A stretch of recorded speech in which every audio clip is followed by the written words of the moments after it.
નમસ્કાર વિદ્યાર્થી મિત્રો, હું ડાભી ગોવિંદ. આગળ આપણે ચેપ્ટર નંબર ધોરણ 9 ચેપ્ટર નંબર 14 છે, વિષય વિજ્ઞાન અને ટેકનોલોજી ભાગ 2 વિશે આપણે હવે ચર્ચા કરીશું. અને આગળ ભાગ 1 વિશે આપણે ચર્ચા કરી ગયા છે કે નૈસર્ગિક સ્ત્રોતો કોને કહેવામાં આવે છે. કુદરતી, નૈસર્ગિક એટલે કે કુદરતી સ્ત્રોતો છે. તો કુદરતી સ્ત્રોતો કોને કહેવામાં આવે છે, કયા કયા મુખ્ય છે કે જીવન જીવવા માટે પૃથ્વી પર જીવન શક્ય છે, તો કયા કયા કુદરતી સ્ત્રોતો છે જેના લીધે આ શક્ય છે, તો એની આપણે ચર્ચા કરી હતી. એની સાથે સંકળાયેલા જે આવરણો છે એ આવરણો વિશેની પણ આપણે આગળના ભાગની અંદર ચર્ચા કરી ગયા છીએ. તો હવે એનાથી આગળ કે પૃથ્વી પર તો જીવન શક્ય છે, આપણે બધા જાણીએ છીએ, આપણે બધા પૃથ્વી પર જ રહીએ છીએ, એટલે આપણને એ બાબત તો ખબર છે કે પૃથ્વી પર જીવન શક્ય છે. પણ શા માટે? તો આપણને બધાને ખબર છે કે પૃથ્વી પર જીવન છે, પણ કેમ? તો એનું કારણ છે કે પૃથ્વી પર જલાવરણ, વાતાવરણ અને મૃદાવરણ જેવા આવરણો રહેલા છે. ટૂંકમાં કહેવાય કે જીવાવરણ રહેલું છે, અને એના જ કારણે પૃથ્વી પર જીવન શક્ય છે. પરંતુ શુક્ર છે, મંગળ છે, તો આવા ગ્રહ ઉપર જીવન શક્ય છે કે નહીં? અને નથી તો શા માટે નથી? એનું કારણ શું છે? તો એના વિશે આપણે ડિટેલમાં માહિતી મેળવવી છે. આ બાબત ખાસ કરીને યાદ રાખવું છે કે પૃથ્વી પર જીવન શક્ય છે, પરંતુ શુક્ર અને મંગળ જેવા ગ્રહો પર જીવન શક્ય નથી. શા માટે? તો ખૂબ જ અગત્યનો મોસ્ટ આઈએમપી પ્રશ્ન છે, તમને પૂછાઈ શકે છે કે શા માટે પૃથ્વી પર જીવન શક્ય છે ને શુક્ર અને મંગળ જેવા ગ્રહો પર જીવન શક્ય નથી. કારણ આપી સમજાવો. તો પૃથ્વી પર જીવન શક્ય છે, પરંતુ શુક્ર અને મંગળ જેવા ગ્રહો પર જીવન શક્ય નથી. તો શા માટે? આવી રીતનો પ્રશ્ન તમને પૂછાઈ શકે છે કે પૃથ્વી પર જીવન શક્ય છે, પરંતુ શુક્ર અને મંગળ જેવા ગ્રહો પર જીવન શક્ય નથી.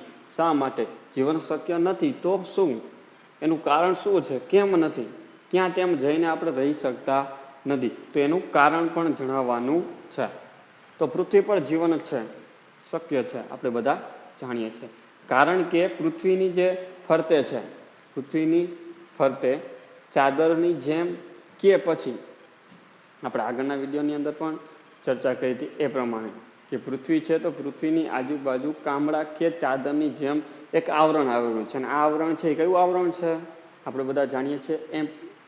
તો પૃથ્વીની ફરતે ચાદર કે કામડાની જેમ હવાનું આવરણ આવેલું છે.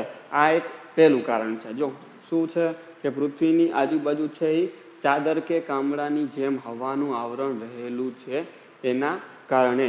તો પહેલું કારણ. તો પૃથ્વી પર જીવન શક્ય છે, કારણ કે પૃથ્વીની સપાટી છે, પૃથ્વીની શું છે? પૃથ્વીની સપાટી અથવા તો પૃથ્વીની ફરતે ચાદર કે કામડાની માફક હવાનું આવરણ આવેલું છે. કોનું આવરણ આવેલું છે? હવાનું આવરણ આવેલું છે. આ પહેલું કારણ છે. પૃથ્વી પર જીવન હોવાનું મુખ્ય કારણ શું છે? કે ત્યાં એક હવાનું આવરણ આવેલું છે. પણ શું બીજે હવાનું આવરણ નહીં હોય? તો એના વિશે વધારે આપણે ચર્ચા કરીશું. તો હવાનું આવરણ આવેલું છે એટલા માટે. અને બીજા પણ એના કારણો છે. તો પૃથ્વીનું જે વાતાવરણ છે, તો પૃથ્વીના વાતાવરણની અંદર નાઇટ્રોજન છે, ઓક્સિજન છે, કાર્બન ડાયોક્સાઇડ છે, આવા બધા વાયુઓ કોની અંદર રહેલા છે? હવાની અંદર રહેલા છે. અને આ હવાના અંદર રહેલા વાયુઓ છે, એના લીધે જ તે આપણે પૃથ્વી પર શું કરી શકીએ છીએ? જીવન જીવી શકીએ છીએ. તો આ વગેરે હાજર હોવાના લીધે.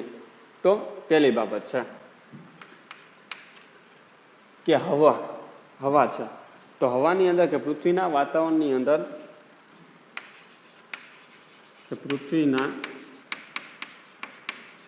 વાતાવરણમાં રહેલી હવામાં નાઇટ્રોજન,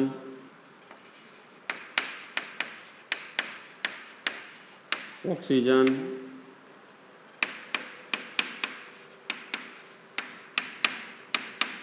કાર્બન ડાયોક્સાઇડ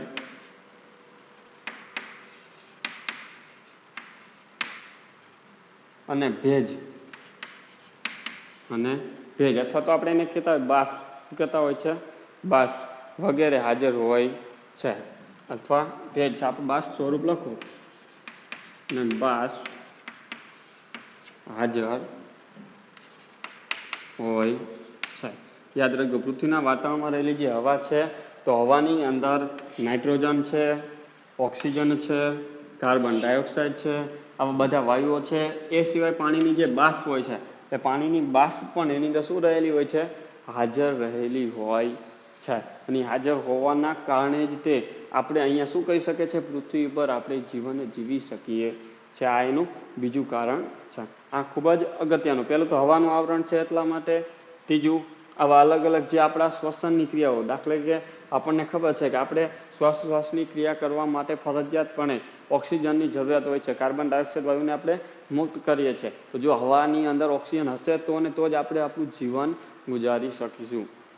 અને એ ઓક્સિજન અહીંયા પૃથ્વી પર રહેલો છે એટલા માટે પૃથ્વી પર શું છે? જીવન શક્ય છે.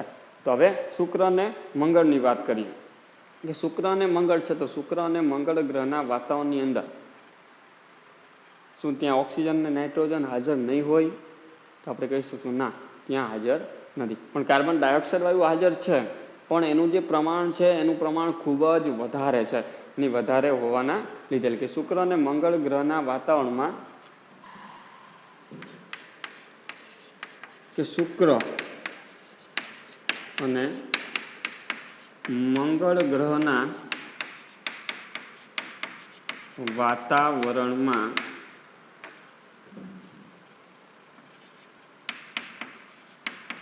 કાર્બન ડાયોક્સાઇડનું પ્રમાણ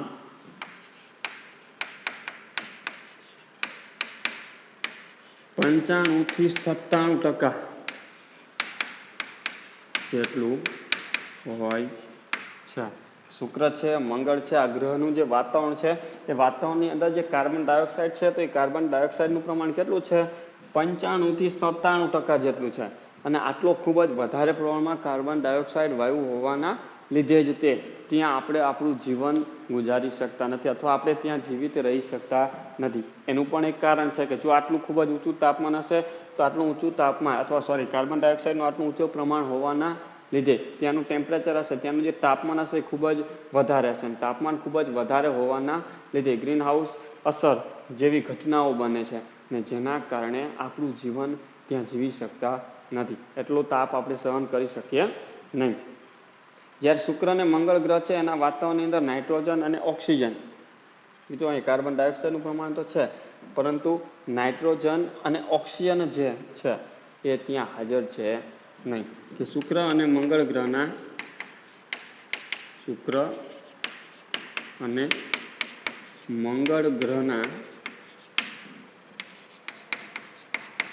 વાતાવરણમાં નાઇટ્રોજન અને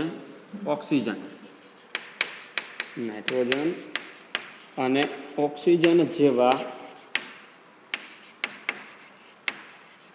વાયુઓ હાજર હોતા નથી. એટલે કે ત્યાં નાઇટ્રોજન અને ઓક્સિજન જેવા જે વાયુઓ છે જે આપણા માટે જરૂરી હોય છે એવા વાયુઓ ત્યાં હાજર છે નહીં. અને તે વાયુઓ હાજર ન હોવાના લીધે જ તે શુક્ર અને મંગળ ગ્રહ પર જીવન છે એ શક્ય નથી. તો તમને પ્રશ્ન પૂછવામાં આવે તો પૃથ્વી પર જીવન શક્ય છે, તો એનું કારણ શું છે? પૃથ્વી પર જીવન શક્ય છે કારણ કે પૃથ્વીની ફરતે ચાદર કે કામળાની માફક હવાનું આવરણ રહેલું છે, ને જે હવાનું આવરણ છે એ હવાની અંદર નાઇટ્રોજન છે, ઓક્સિજન છે અને કાર્બન ડાયોક્સાઇડ છે એ પૂરતા પ્રમાણમાં હોય છે.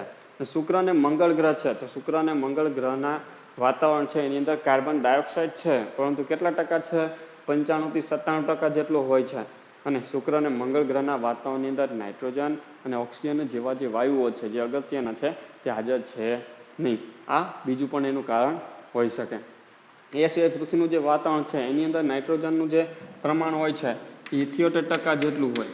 કેટલું હોય છે?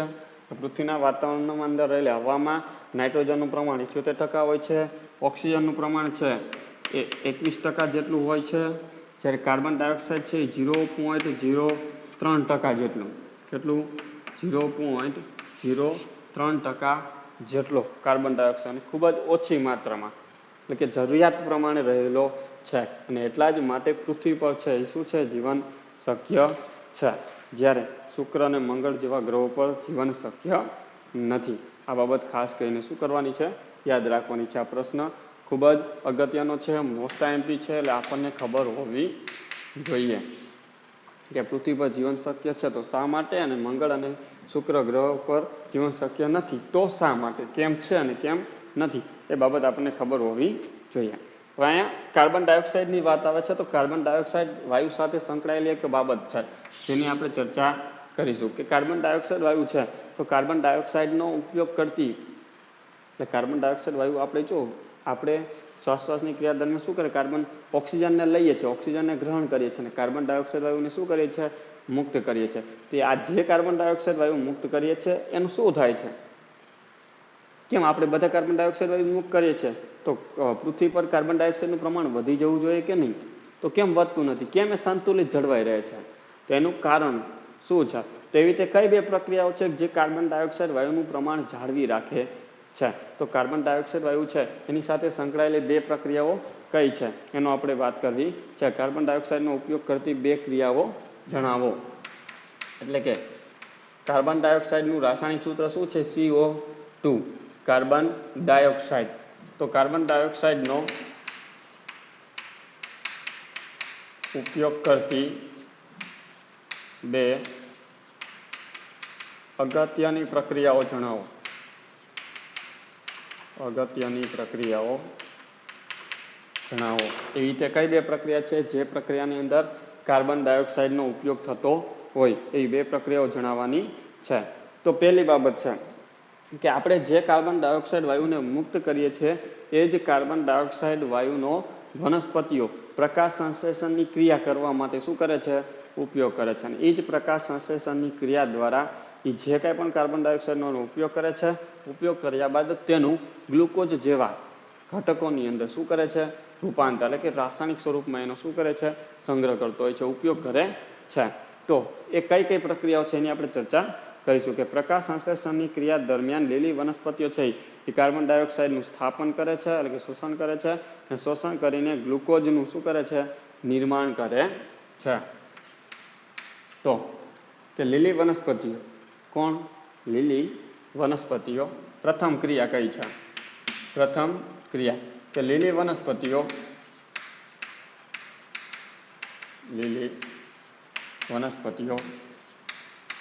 પ્રકાશ સંશ્લેષણની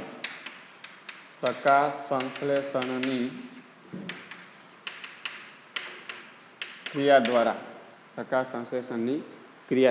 તો પ્રકાશ સંશ્લેષણની ક્રિયા દ્વારા શું કરે છે? કે પ્રકાશ સંશ્લેષણની ક્રિયા દ્વારા કાર્બન ડાયોક્સાઇડનું સ્થાપન કરે છે. કાર્બન ડાયોક્સાઇડનું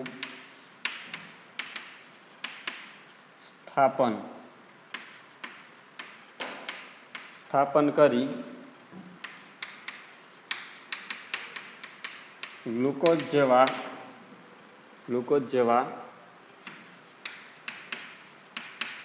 પદાર્થોનું નિર્માણ કરે છે. યાદ રાખજો કે લીલી વનસ્પતિઓ છે એ પ્રકાશ સંશ્લેષણની ક્રિયા દ્વારા કાર્બન ડાયોક્સાઇડ એટલે આપણે કીધું એ પ્રમાણે CO2 એ કાર્બન ડાયોક્સાઇડનું શું કરે છે? સ્થાપન કરે છે અથવા શોષણ કરે છે. ને એ જ કાર્બન ડાયોક્સાઇડનું શોષણ કર્યા બાદ શું કરે છે? એ ગ્લુકોઝ જેવા પદાર્થોનું શું કરે છે? નિર્માણ કરે છે. અને આ જ ગ્લુકોઝ છે એનો અલગ અલગ સજીવો દ્વારા શું કરવામાં આવે છે?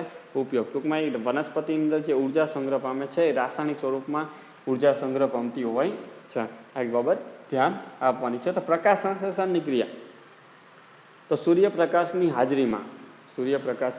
હાજરીમાં ક્લોરોફિલની મદદથી શું કરે છે? લીલી વનસ્પતિઓ છે એ પ્રકાશ સંશ્લેષણની ક્રિયા કરે છે. સૂર્યપ્રકાશ હોય, ક્લોરોફિલ હોય, કારણ કે વનસ્પતિ છે તો વનસ્પતિની અંદર શું હાજર રહેલું હોય છે?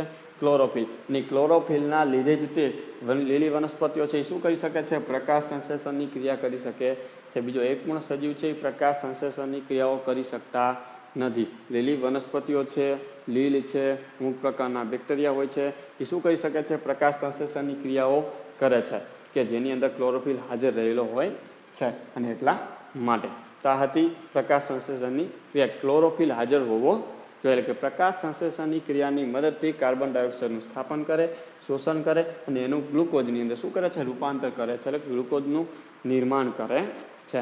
આ પહેલી પ્રક્રિયા હતી. એ સિવાય ઘણા બધા જે દરિયાઈ જીવો હોય, ઘણા બધા દરિયાઈ પ્રાણીઓ હોય છે, એ પોતાનું ઉપરનું જે કવચ છે એ ઉપરનું કવચ બનાવવા માટે પણ શું કરતા હોય છે? કાર્બન ડાયોક્સાઇડનો ઉપયોગ કરે છે. ઘણા બધા દરિયાઈ પ્રાણીઓ છે એ પોતાનું ઉપરનું જે કવચ હોય છે, કવચ બનાવવા માટે શું કરે છે? કાર્બન ડાયોક્સાઇડનો ઉપયોગ કરે છે. તો ઘણા દરિયાઈ પ્રાણીઓ છે તેમના કવચના નિર્માણમાં પાણીમાં જે દ્રાવ્ય જે કાર્બન ડાયોક્સાઇડ કાર્બોનેટ હોય છે એનો ઉપયોગ કરે છે. બીજો પોઈન્ટ છે કે ઘણા દરિયાઈ પ્રાણીઓ ઘણા બધા જે દરિયાઈ પ્રાણીઓ છે, દરિયાની અંદર રહેતા ઘણા બધા જે જીવ હોય છે, ઘણા બધા દરિયાઈ પ્રાણીઓ હોય છે, તે તેમના કવચના નિર્માણ માટે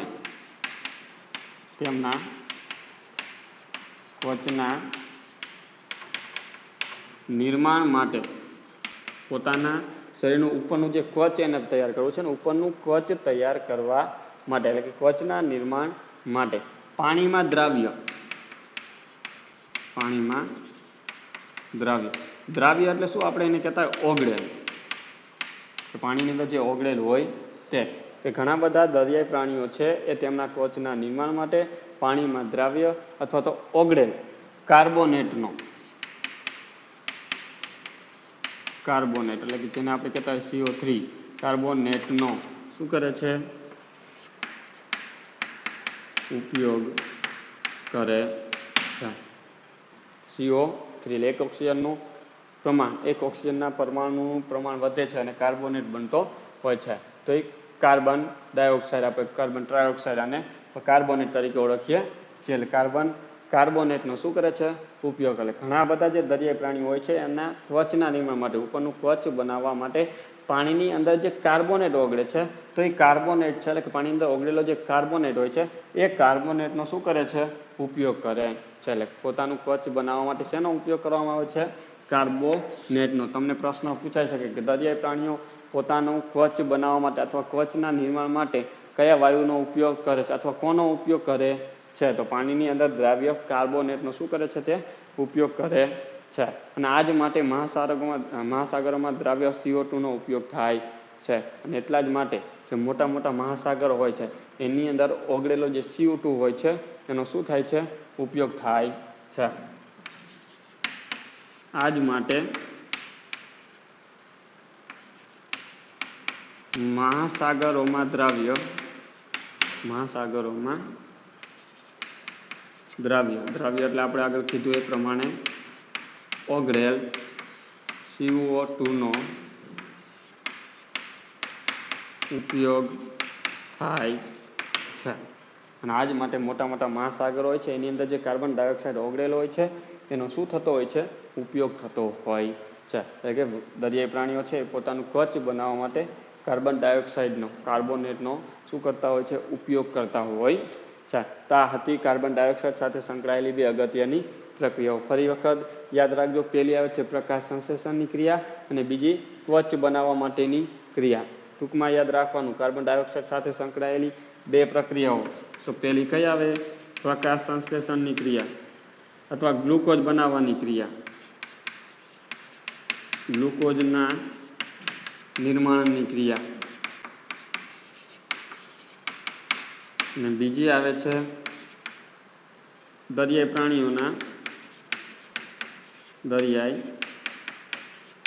પ્રાણીઓના ત્વચના નિર્માણની ક્રિયા. આ બે ક્રિયાઓ છે એ CO2 નો ઉપયોગ કરીને થાય છે. ગ્લુકોઝનો નિર્માણની ક્રિયા છે એ કાર્બન ડાયોક્સાઇડનો ઉપયોગ કરીને થાય છે. એ સિવાય દરિયાઈ પ્રાણીઓ છે પોતાનું કવચ બનાવવા માટે, કવચના નિર્માણ માટે પણ શું કરે છે? CO2 નો ઉપયોગ કરે છે, કાર્બોનેટનો ઉપયોગ કરે છે અને એનો ઉપયોગ કરીને એનું નિર્માણ કરતા હોય છે. તો આ તો CO2 નો ઉપયોગ કરતી બે અગત્યની જે ક્રિયાઓ છે તે. હવે એનાથી આગળ આ હતો જીવનનો જે શ્વાસ છે, હવા સાથે સંકળાયેલી જે બાબતો હતી એની આપણે ચર્ચા કરી. હવે જે આબોહવા છે, તો આબોહવાના નિયંત્રણની અંદર વાતાવરણની ભૂમિકા શું છે? કે આબોહવા છે આપણી અલગ અલગ વિસ્તારની અંદર આબોહવા જે હોય છે કેવી હોય છે? અલગ અલગ. હવે એનું જે નિયંત્રણ થાય છે, સામાન્ય રીતે આપણું જે અહીંનું જે વાતાવરણ હોય છે એ શું રહેતું હોય છે? સામાન્ય રીતે જળવાઈ રહેતું હોય છે. ઘણી બધી વાર આપણે તાપમાનમાં વધારો થતો હોય, ઘણી બધી વાર ઘટાડો થતો હોય, ઘણી બધી વાર તાપમાન ખૂબ જ વધી જાય છે, ઘટી જાય છે. તો એનું જે નિયંત્રણ થાય છે, પણ એટલો બધો મોટો ફેરફાર થતો નથી, એવડો મોટો ફેરફાર થતો હોતો નથી. તો આપણું જે વાતાવરણ છે, આપણી જે આબોહવા છે, તો આબોહવાનું નિયંત્રણ છે, નિયંત્રણ કોણ કરે છે, કેવી રીતના થાય છે, એની ચર્ચા કરવી છે. આપણે એવું નથી બનતું કે આપણું જે ટેમ્પરેચર હોય છે 40 ડિગ્રી હોય, 40 સેલ્સિયસ હોય તો એ ઘટીને ડાયરેક્ટ 5 સેલ્સિયસ થઈ જાય કે માઇનસમાં જતું રહે, એવું બનતું નથી, કે 100 ઉપર જતું રહે એવું બનતું નથી. પણ નોર્મલી 1 કે 2 સેલ્સિયસનો શું રહેતો હોય છે? તફાવત. તો આને જાળવી રાખવાનું જે કાર્ય છે એ કાર્ય કોના દ્વારા થાય છે એની આપણે ચર્ચા કરવી છે. તો આબોહવાના નિયંત્રણમાં વાતાવરણ છે, વાતાવરણ કેવી રીતના અગત્યનો ફાળો ભજવે છે એની વાત કરવી છે. મોસ્ટ આઈએમપી પ્રશ્ન છે, યાદ રાખજો કે આબોહવાના નિયંત્રણમાં વાતાવરણનો ફાળો. આબોહવાના નિયંત્રણમાં વાતાવરણનો ફાળો જણાવો. તો અહીંથી આ પ્રશ્ન ઉપરથી આપણને એક બાબત તો ખબર પડી જાય કે આબોહવાનું જે નિયંત્રણ થાય છે, તો આબોહવાનું નિયંત્રણ કરવામાં ખૂબ જ અગત્યનો ભાગ કોણ ભજવે છે? આપણું જે વાતાવરણ છે તે. એટલે એક પ્રશ્નનો જવાબ આપણને મળી ગયો કે આબોહવાનું નિયંત્રણ કરવા માટે કોણ અગત્યનો ભાગ ભજવે છે? તો આબોહવાનું નિયંત્રણ કરવા માટે વાતાવરણ છે એ ખૂબ જ અગત્યનો ભાગ ભજવે છે. પણ કેવી રીતના ભાગ ભજવે છે એની આપણે વાત કરવી છે. તો વાતાવરણની અંદર જે વાયુ હોય છે એ ઉષ્માના મંદ વાહક હોય. કેવા હોય? મંદ વાહક હોય. ચાલે એમાંથી જે ઉષ્માનું જે વહન થાય છે, ઉષ્મા એટલે ગરમી, ગરમીનું જે વહન થાય છે એ કેવું હોય? ખૂબ જ ધીમું, મંદ એટલે ખૂબ જ ઓછું હોય છે. તો આપણા વાતાવરણની અંદર જે વાયુઓ રહેલા છે, આ વાયુઓ છે ઉષ્માના મંદ વાહક છે. અને ઉષ્માના મંદ વાહક હોવાના લીધે જ તે શું થાય છે કે વાતાવરણ છે પૃથ્વીનો સરેરાશ તાપમાન દિવસના સમયે અને આખા વર્ષ દરમિયાન, તો ખાલી એક દિવસ નહીં, આખા વર્ષ દરમિયાન આપણું જે તાપમાન હોય છે એ શું થતું હોય છે? જાળવી રાખે છે અથવા જળવાઈ રહે છે. તો વાતાવરણની અંદર રહેલા વાયુઓ ઉષ્માના મંદ વાહક હોવાના લીધે શું થાય છે? વાતાવરણ છે કે વાતાવરણ પૃથ્વીના સરેરાશ તાપમાનને દિવસ દરમિયાન અને આખા વર્ષ દરમિયાન શું કરે છે? જાળવી રાખે છે. તો વાતાવરણમાં રહેલા વાયુઓ કે વાતાવરણમાં રહેલા વાયુઓ ઉષ્માના મંદ વાહક હોવાથી એટલે વાતાવરણની અંદર જે વાયુઓ રહે છે, કયા કયા વાયુઓ આપણે ખાસ કહીને તો જોયા હતા? ઓક્સિજન, કાર્બન ડાયોક્સાઇડ છે, નાઇટ્રોજન છે, આ જે વાયુઓ છે તે. તો વાતાવરણમાં રહેલા વાયુઓ ઉષ્માના મંદવાહક હોવાથી શું કરે છે, એ વાતાવરણ છે અને વાતાવરણનું જે તાપમાન હોય છે એનું સરેરાશ જે તાપમાન હોય છે, સરેરાશ જે તાપમાન હોય છે, તો ઉષ્માના મંદવાહક હોવાથી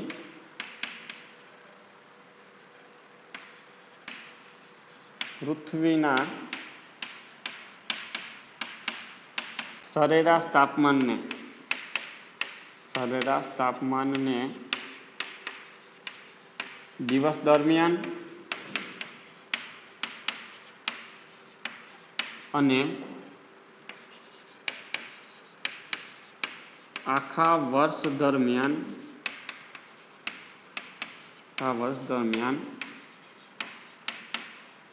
જાળવી રાખે છે.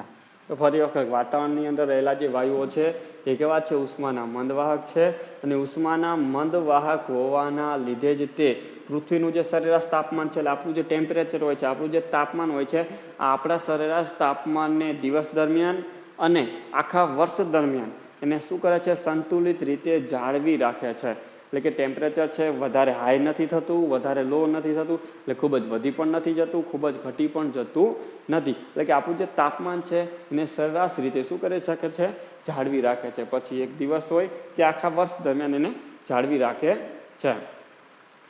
એ સિવાય કે વાતાવરણ છે, તો વાતાવરણ દિવસ દરમિયાન તાપમાનમાં અચાનક વધારો થતો પણ શું કરે છે, અટકાવે છે. અચાનક કોઈ દિવસ વાતાવરણ છે એ આપણા તાપમાનને વધવા દેશે નહીં. અચાનક જે વધારો થાય છે એ વધારાને શું કરે છે, અટકાવી દે છે. એટલે કે વાતાવરણ છે એ દિવસ દરમિયાન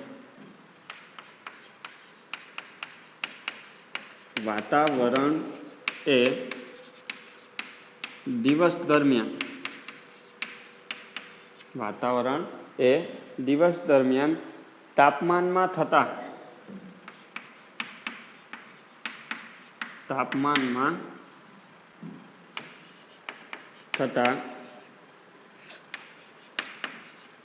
અચાનક વધારાને અટકાવી દે છે. શું કરે છે, વાતાવરણ એ કોણ કાર્ય કરે છે, વાતાવરણ. તો વાતાવરણ એ દિવસ દરમિયાન જે તાપમાનમાં થતો જે વધારો છે, અચાનક જે તાપમાન વધી જાય છે અને અચાનક તાપમાનમાં થતો જે વધારો છે, આ વધારાને શું કરી દે છે, અટકાવી દે છે. અને રાત્રિ દરમિયાન બાહ્ય વાતાવરણમાં ઉષ્મા મુક્ત થવાની જે ક્રિયા છે એને પણ શું કરે છે, ધીમી પાડી તાપમાનમાં અચાનક ઘટાડો પણ અટકાવે છે. તો ઘણા બધાના મનમાં પ્રશ્ન થાય, સાહેબ શું એને વાતાવરણમાં વધારો થતો અટકાવે, શું ઘટાડો થતો અટકાવી શકે નહીં? તો તમારો પ્રશ્ન વ્યાજબી છે કે વાતાવરણમાં વધારો થતો તો અટકાવે છે, સાથે સાથે વાતાવરણની અંદર જે અચાનક ઘટાડો થાય છે એ ઘટાડાને પણ શું કરે છે, અટકાવે છે. પણ કેવી રીતના? તો વાતાવરણની અંદર ઘટાડો સામાન્ય રીતે ક્યારે થાય, રાત્રિ દરમિયાન. તો રાત્રિ દરમિયાન જે ઉષ્મા મુક્ત થાય છે, આખા દિવસની જે આપણી ગરમી હોય છે, અને ગરમી લઈ જોઈએ રાત્રે આપણા ઘરની અંદર આપણે ખૂબ જ બાફ જેવું લાગતું હોય, ખૂબ જ ગરમી થાય છે. તો આપણા જમીન ઉપરથી જે કાંઈ પણ ઉષ્મા મુક્ત થાય છે એ મુક્ત થતી ઉષ્મા છે એને બહુ આપણા વાતાવરણની બહાર ન જતી રહે, અને વાતાવરણની બહાર જતી એને અટકાવે છે. અને બહાર જતી અટકાવતા હોવાના લીધે જ તે આપણું જે તાપમાન છે, સરેરાશ તાપમાન છે, એ શું થાય છે, જળવાય. જો આ દિવસમાં આપણી વાતાવરણની બહાર જતી રહેશે તો ફરી પાછું એટલું ટેમ્પરેચર, એટલું તાપમાન વધારવા માટે એને ઘણો સમય લાગે છે, અથવા ન પણ વધી શકે. અને એટલા જ માટે છે રાત્રિ દરમિયાન જે ઉષ્મા મુક્ત થાય છે, તો એ મુક્ત થતી ઉષ્મા છે એને આપણા વાતાવરણની બહાર જતી શું કરે છે, અટકાવે છે. એટલે કે એ જે મુક્ત થવાની જે ક્રિયા છે એને ધીમી પાડે છે, અને ધીમી પાડીને તાપમાનમાં અચાનક જે ઘટાડો થાય છે એને પણ શું કરે છે, અટકાવે છે. એટલે કે રાત્રિ દરમિયાન વાતાવરણમાં દિવસ દરમિયાન તાપમાનમાં થતા અચાનક વધારાને અટકાવી દે છે. હવે રાત્રિ દરમિયાન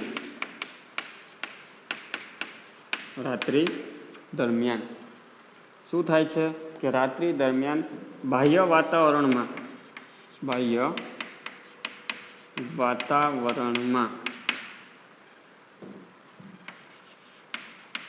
મુક્ત થતી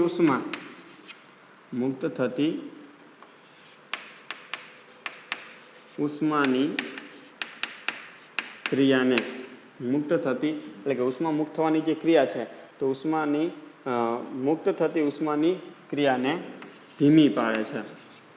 ધીમી પાડે છે. ધીમી પાડીને શું કરે છે? ધીમી પાડે છે. અને ધીમી પાડ્યા બાદ શું થાય છે?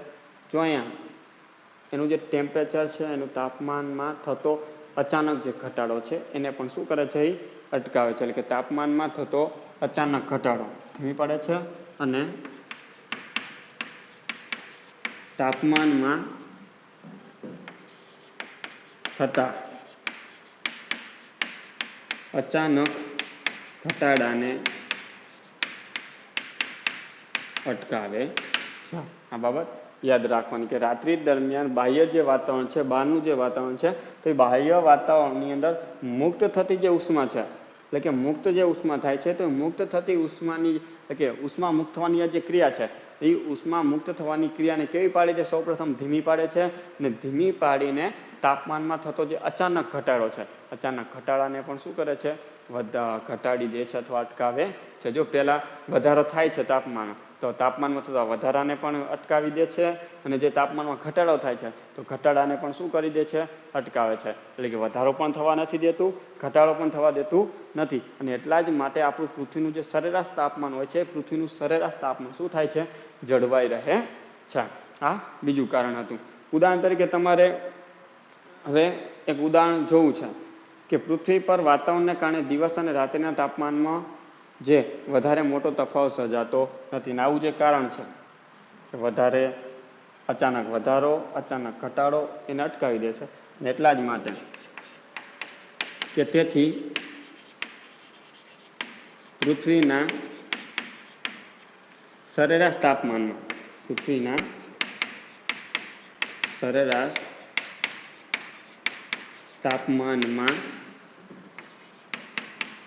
મોટો તફાવત સર્જાતો નથી. મોટો અથવા વધારે તફાવત સર્જાતો નથી. એટલે કે તેથી પૃથ્વીના સરેરાશ તાપમાનમાં મોટો તફાવત કે વધારે તફાવત સર્જાતો નથી. એટલે કે તાપમાનને વધતું પણ અટકાવે છે, ઘટતું પણ અટકાવે છે. એના જ કારણે સરેરાશ તાપમાન છે એમાં મોટો તફાવત સર્જાતો નથી. હવે એક સામાન્ય ઉદાહરણ છે, એની આપણે વાત કરીએ કે ચંદ્ર અને પૃથ્વી છે. તો ચંદ્ર અને પૃથ્વી છે એ બંને સૂર્યથી સમાન અંતરે આવેલા. આપણે બધા જાણીએ છીએ કે સૂર્યમંડળના જે 9 ગ્રહ છે, સૂર્ય છે એ કેન્દ્રની અંદર આવેલો છે. તો સૂર્યથી ચંદ્ર અને પૃથ્વી આ બંનેનું અંતર કેવું છે? સરખું છે. એટલે બંને સરખા અંતરે આવેલા છે. અને બંને સરખા અંતરે આવેલા હોવા છતાં પણ પૃથ્વી પર જીવન શક્ય છે, પરંતુ ચંદ્ર પર જીવન શક્ય નથી. તો કેમ? આવું થવા પાછળનું કારણ કેમ? શું?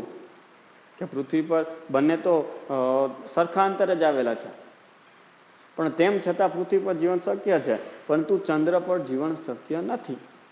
આવું થવાનું કારણ શું? એના વિશે પણ આપણે ચર્ચા કરીએ કે ચંદ્ર અને પૃથ્વી બંને સૂર્યથી સમાન અંતરે આવેલા છે. ઉદાહરણ તરીકે કે ચંદ્ર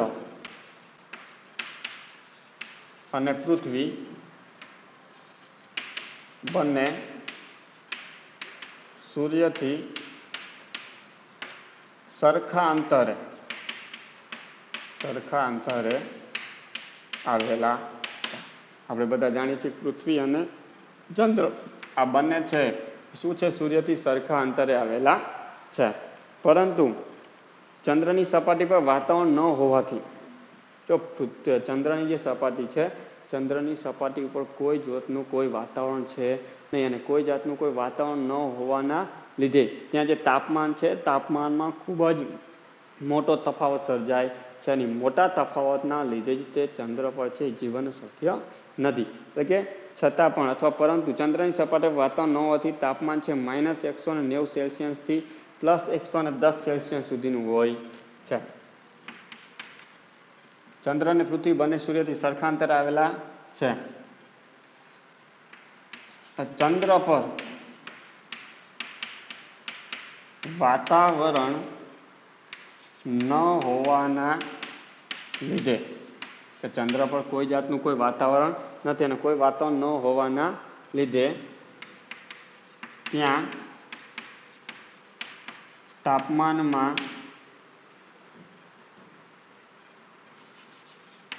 ખૂબ જ મોટો તફાવત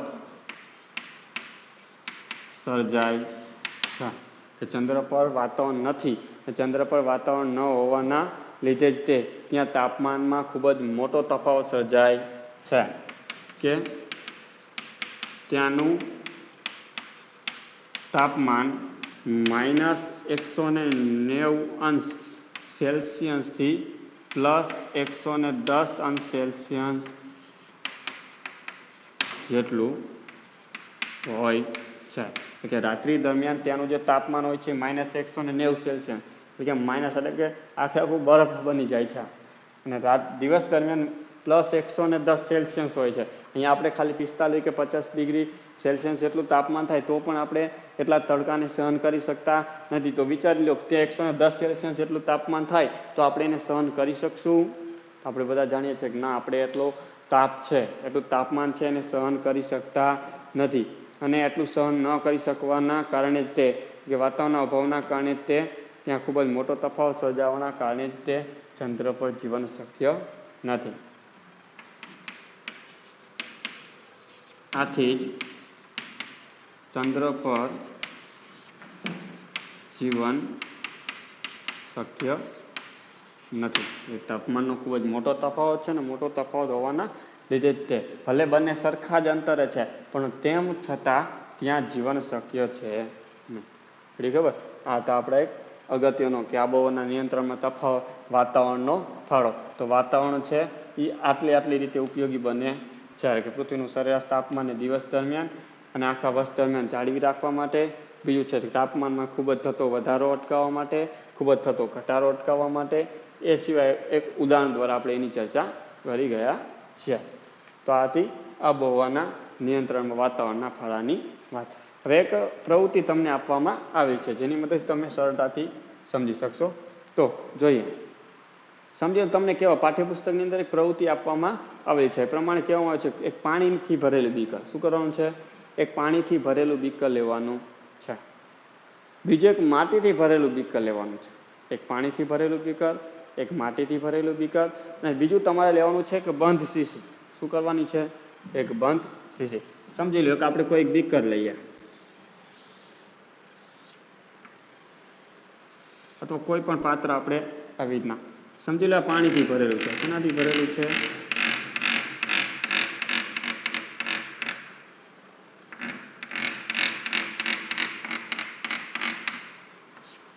પાણીથી ભરેલું પાત્ર.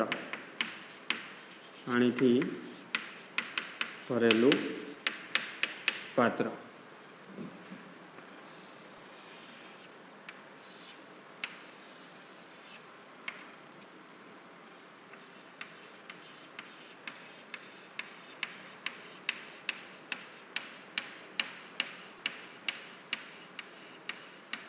આ છે રેતીથી ભરેલું પાત્ર છે.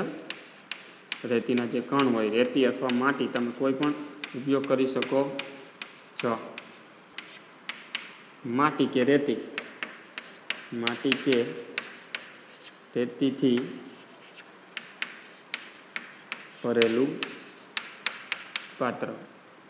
અને ત્રીજી બાબત છે એક બંધ શીશી.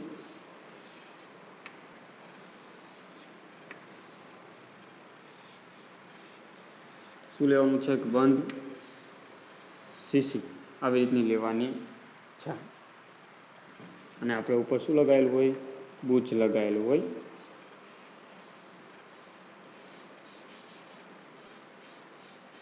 બંધ આવી રીતની એક શીશી આપણે લેવાની છે. બંધ શીશી.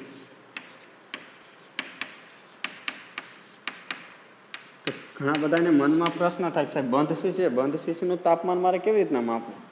તો એટલા જ માટે આની અંદર એક ગોઠવવામાં આવે છે થર્મોમીટર. શું ગોઠવવામાં આવતું હોય છે? થર્મોમીટર ગોઠવવામાં આવે છે, જેની ઉપર અલગ અલગ આમ આગ લગાવેલા હોય. થર્મોમીટર મૂકવામાં આવે છે.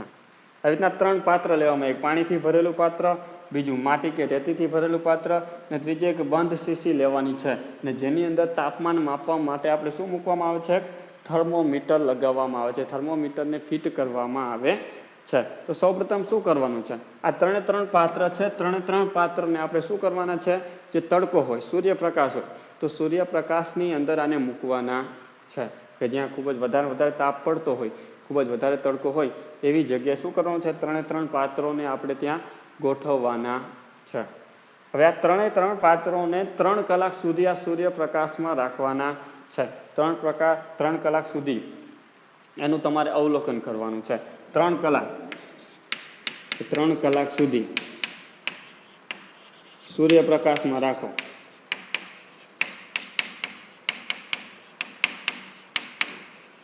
શું કરવાનું છે? 3 પાત્રને 3 કલાક સુધી સૂર્યપ્રકાશમાં રાખવાનું છે. 3 કલાક સુધી આને સૂર્યપ્રકાશમાં રાખ્યા બાદ 3નું તમારે તાપમાન માપવાનું છે. પહેલું તો કે પાણીથી ભરેલું પાત્ર છે એનું તમારે તાપમાન માપવાનું છે, માટી કે રેતીથી ભરેલું પાત્ર છે એનું તમારે તાપમાન માપવાનું છે. આનું તાપમાન તમારે માપવાનું છે. આનું તાપમાન તમને ઓટોમેટિકલી ખબર પડતી જશે, કારણ કે આમ ઓલરેડી થર્મોમીટર લગાવેલું છે જે ટેમ્પરેચર તાપમાન માપવાનું કામ કરે છે, એટલે એનું તાપમાન તમને ખબર પડી જાય. તો હવે તમારે જોવાનું છે કે આ 3 છે, 3માંથી તમને કોનું તાપમાન વધારે છે, કોણ વધારે ગરમ થાય છે? પાણી ઝડપથી ગરમ થાય છે, માટી કે રેતી ઝડપથી ગરમ થાય છે, કે પછી આ બંધ શીશીનું તાપમાન વધારે છે?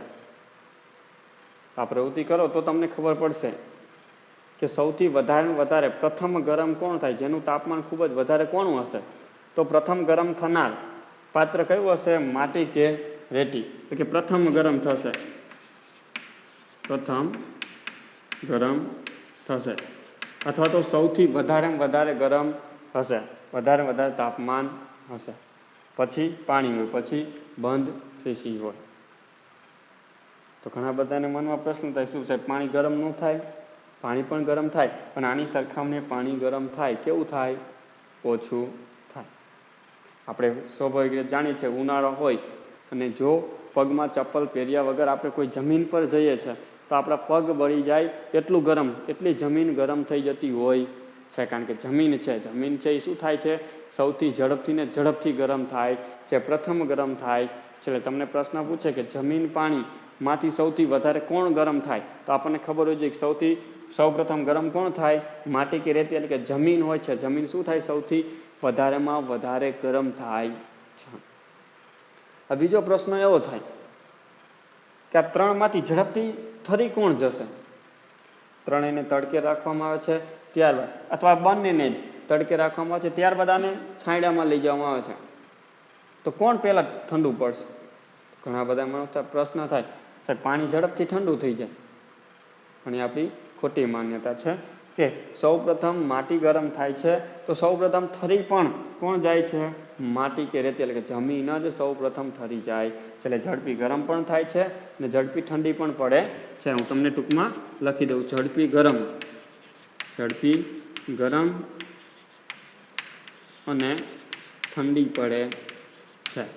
કે માટી કે રેતી હોય કે જમીન હોય એ ઝડપથી ગરમ પણ થાય છે અને ઝડપથી ઠંડી પણ પડે છે. આ બીજી બાબત હતી. એટલે તમે તાપમાન છે, અલગ અલગ પદાર્થ હોય છે, અલગ અલગ પદાર્થની અંદર જે તાપમાન હોય છે કેવા હોય છે? અલગ અલગ તમને જોવા મળે છે. તો આ હતી ટેમ્પરેચરની વાત. ઘણી બધી વાર આપણે જે તાપમાન માપીએ છીએ, તાપમાનને ફરજિયાતપણે છાંયડામાં આવીને માપીએ છીએ. એનું કારણ શું? કેમ છાંયડામાં આવીને માપવામાં આવે છે? કારણ કે જો આપણે એને તડકાની અંદર રાખીશું તો સતત સૂર્યપ્રકાશના કારણે તાપમાનની અંદર સતત વધારો થતો રહેશે અથવા ઘટાડો થતો રહેશે. ચોક્કસ તાપમાન આપણે મળશે નહીં, ને એટલા જ માટે એને શું કરવામાં આવે છે? છાંયડામાં રાખવામાં આવે છે. અને છાંયડામાં રાખવાથી એનું તાપમાન હોય છે એ તટસ્થ જળવાઈ રહે, ને એટલા જ માટે એને છાંયડામાં આવીને માપવામાં આવતું હોય છે. સામાન્ય એક ઉદાહરણ આપણે જોઈએ. દાખલા કોઈ પણ ગાડી છે, 4 વ્હીલ કાર હોય છે, તો એ 4 વ્હીલ કારને આપણે જો કોઈ ખુલ્લી જગ્યામાં અથવા જ્યાં તડકો આવતો હોય તેવી જગ્યાએ ખુલ્લામાં પાર્ક કરીએ છીએ તો શું થાય છે? જ્યારે આપણે એ ગાડીને ખોલીએ છીએ, દરવાજોને ખોલીએ છીએ, તો આપણને અંદરથી ખૂબ જ ગરમ હવા આવતી હોય છે. તરત જ આપણે એસીની જરૂરિયાત રહેતી હોય છે, ખૂબ જ ગરમ હવા આવે છે. કારણ કે અંદરનું તાપમાન શું થઈ જાય છે, ખૂબ જ વધી જતું હોય છે. પણ એ જ જગ્યાએ જો એ જ કારને આપણે કોઈ છાયાવાળા વિસ્તારની અંદર કોઈ ઝાડની નીચે અથવા કોઈ પાર્કિંગની સુવિધા હોય એવી જગ્યાએ ગોઠવી છે, તો અંદર શું તમને એટલી ને એટલી જ ગરમી થાય છે? તો આપણે કહીશું ના સાહેબ, એટલી ગરમી થતી નથી, એના કરતાં ઓછી ગરમી થતા. કેમ? કારણ કે ત્યાં ઉપર શું છે, છાંયો છે, છાંયડો છે, અને એટલા જ માટે તે ગરમ, એનું તાપમાન છે ખૂબ જ ઓછું વધે છે, એટલા માટે. તો આ એક પ્રયોગ આપણને પાઠ્યપુસ્તકની અંદર એક પ્રવૃત્તિ આપવામાં આવી છે, એના ઉપરથી આપણે જોઈ શકીએ છીએ. તો આ હતી આપણા પ્રયોગની એક વાત. અને આ સાથે આપણો આ વિડીયો છે અહીંયા શું કરીએ છીએ, ભાગ 2 પૂર્ણ કરીએ છીએ.